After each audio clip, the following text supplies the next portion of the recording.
will go at a much slower pace, which I hope will give everyone much more opportunity to go into more depth and to answer any questions from the last time, and this as well to give us a little bit more dialogue. I know this is a subject that obviously can be a little bit awkward, and with the changing times, we may not have an opportunity to talk about in the open. And, gender diverse care general in OBGYN, the whole goal of Project Echo is to, increase or make maternal health, to improve it. And I do think reproductive care, sexual identity and gender orientation has a very big role in improving maternal health. So just to disclose, I am a contact advisor for Walter Kluwer's, and discussion of estrogen and or testosterone use for gender affirming care is considered off-label. So next slide. So just to kind of start from where we left off. So take home points. Remember that all type of reproductive health care, and kind of through the lens of OBGYN, that providing education and system changes improves care for everyone.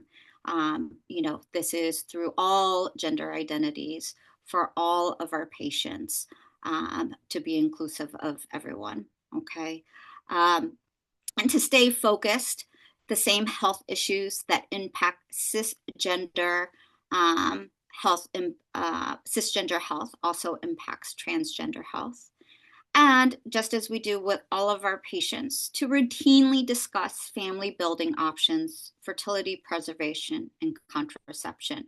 Of course, I always recognize that, it seems obvious to me as an OBGYN, but providers from all different departments, our PCPs, I always want to say thank you. I know you have huge, huge responsibilities for keeping everyone healthy, and you have a lot on your plate as well. So it is not always easy to ask about reproductive health, sexual health. And so I'm always happy to see those patients and make sure that I can focus on that.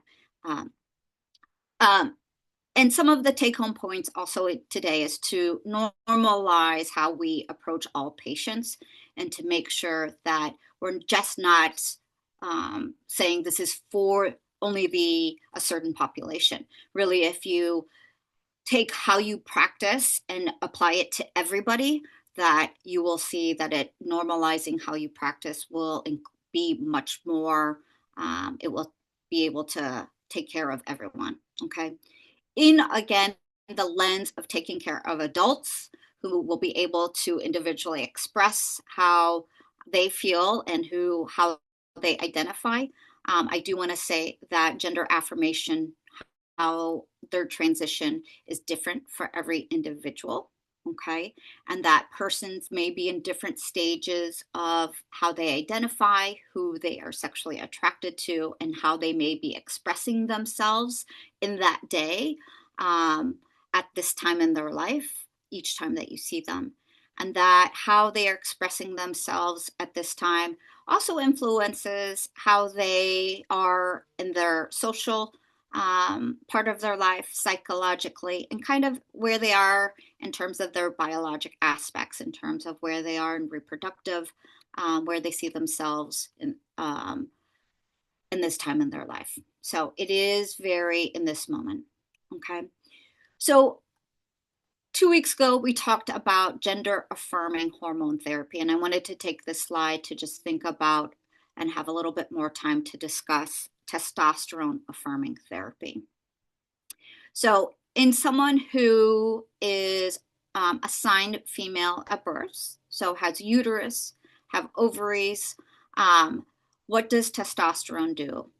So testosterone, exogenous, additional testosterone, whether it's through cream, through injections, it increased androgen levels, disrupt that hypothalamic pituitary gonadal ovarian axis. If you think about all of those pictures of like the body looking at this axis, it will disrupt that axis, Clinically, this means that most people will stop having a period, okay?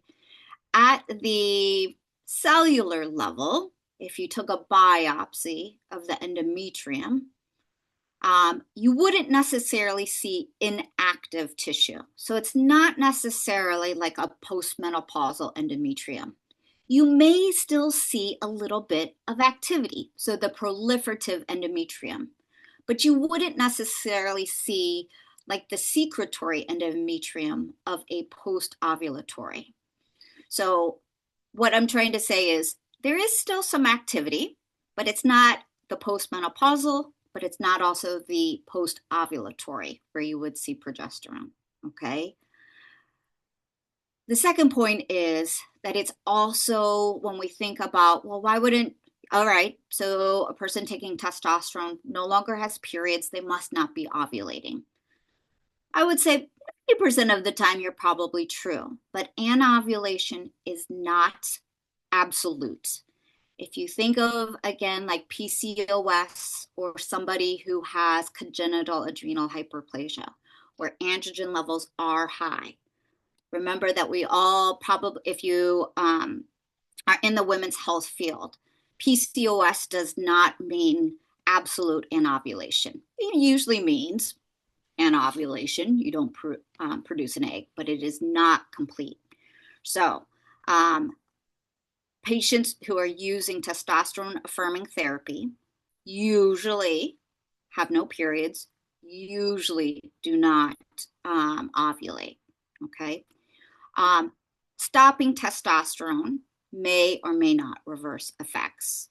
I will say that in what we saw in the slides, that usually stopping testosterone, patients will have a return of their periods. Remember, it's about what was their baseline before starting testosterone. If patients, just like your patients who start birth control beforehand, if before you start any type of hormones, you had infrequent periods, probably when you stop birth control, you're going to go back to infrequent periods. So I always ask patients, well, what were your periods like before you even started any hormone therapy? And if they said, well, I barely got periods, probably that's what's going to be happening. Okay. So again, testosterone affirming therapy, typically no periods, typically anovulatory, but not completely. Okay.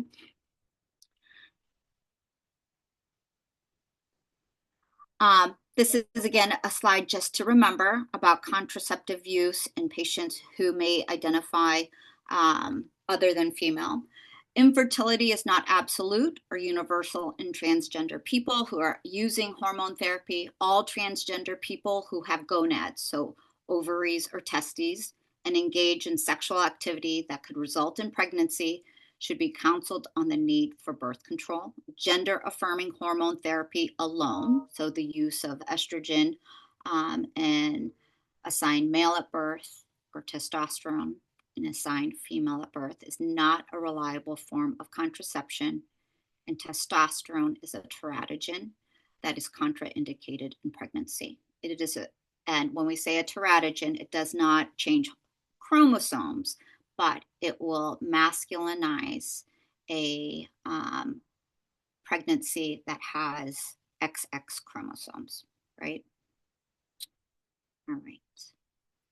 So contraception contraindications are the same as for cisgender individuals. So if you think about the medical eligibility criteria chart that is published, I think by the WHO, sorry, you can think about that if you have any questions about, is this individual eligible? And reproductive health care should focus on behavior rather than identity.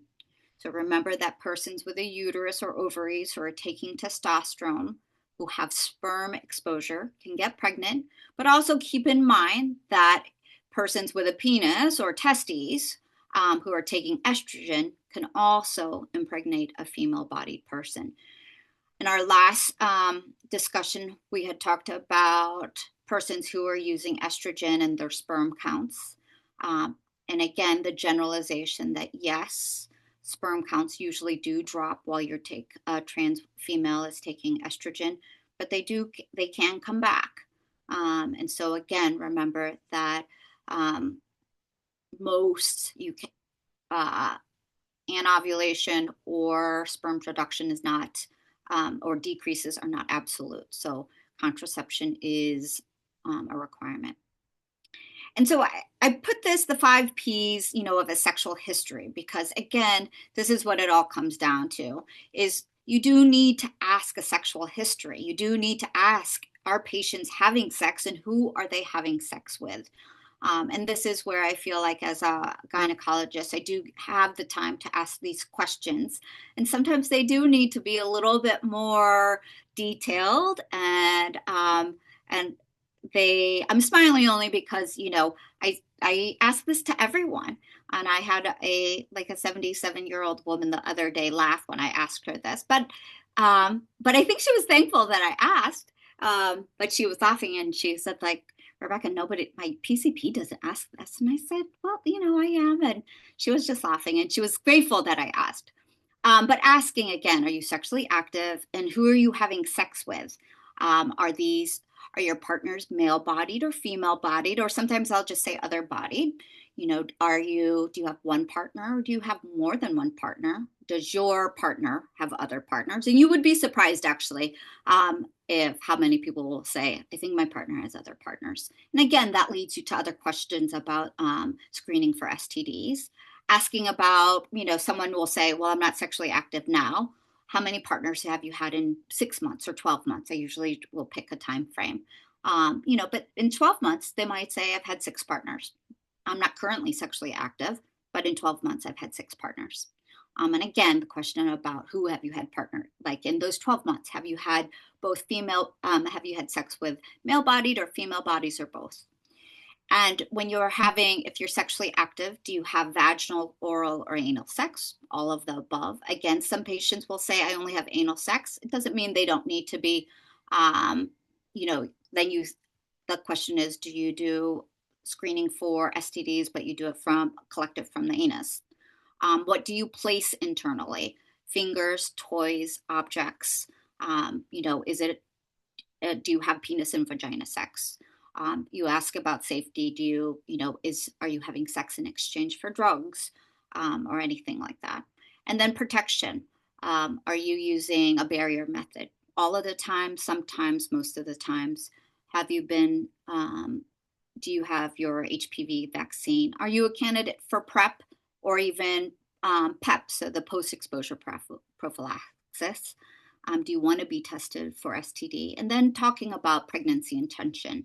Are you using birth control? Do you want to be pregnant? Or if someone says, I don't want to be pregnant, say, making sure, and I know it may sound a little bit silly, but saying, you're having sperm exposure, you're not using any type of barrier method or contraception. Do you know you can get pregnant? And would you be okay with that? And this is also when I ask patients about let them know about emergency contraception. Okay. And what we had briefly talked about, and I know I ran through very quickly, is about a gynecologic exam. Not everybody is comfortable with an exam the first time you meet them. Some patients may have never had a gynecologic exam and don't know what it is or what it entails. And so this is the time when, if I prefer to examine patients clothed, and I will show them what a speculum looks like. We have plastic speculums, but I do actually explain, what a speculum looks like, explain that they come in different shapes and sizes. If I have a trainee with them, I will ask them if they want a trainee. I know in a lot of practices, chaperones are required, so making sure that they know that the chaperone is there. I do ask patients, if they've had a pelvic exam, is there anything that they want me to know that would make the exam a bit more tolerable? I try not to use words that are, say, like comfortable or anything like that, with the assumption that it will never be comfortable. Also asking what language do they use to describe their body parts.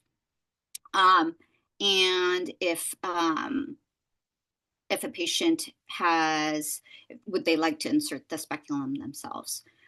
Some offices will also now have self swabs, like for the HPV testing or for gonorrhea and chlamydia, which I think is very helpful.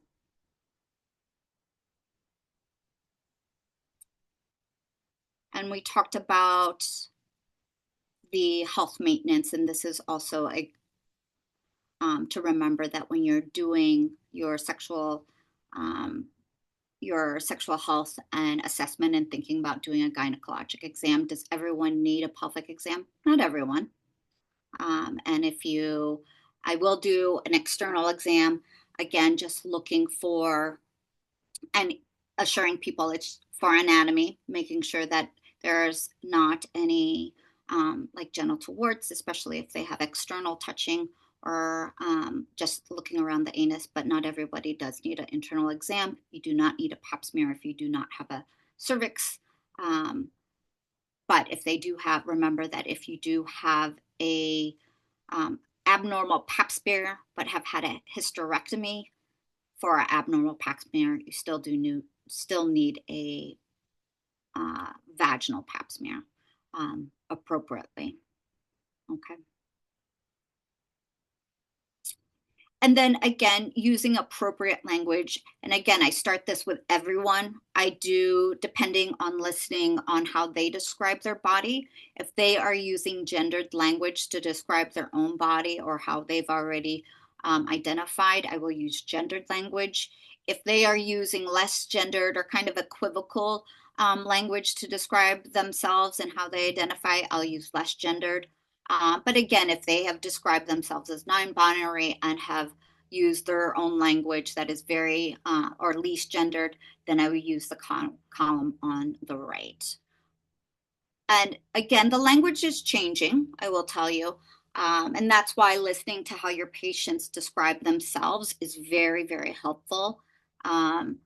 Bleeding, for least gendered, I will say cyclical bleeding, external pelvic area, unless patients will tell me, Rebekah, I use anatomic language, where I will say breasts, vulva, vagina. But I let patients lead the way. And where we were going to focus today really was on contraception. And this is a screenshot just from bedsider.org, but no surprises in that contraception for non-binary or transgender persons are really the same for our cisgender patients. In my office, every exam room has a computer with the 2 screens. And so I feel like it is very easy to bring up bedsider.org because I do like this website, to be honest. I don't know if everybody else likes this website or if you have a favorite website. It's just nice because it's really interactive. And it has like you can compare a lot of the different types of contraceptions. So we're going to stop right there and take a pause for about the next 10 minutes, and I can answer any questions. I hope that was at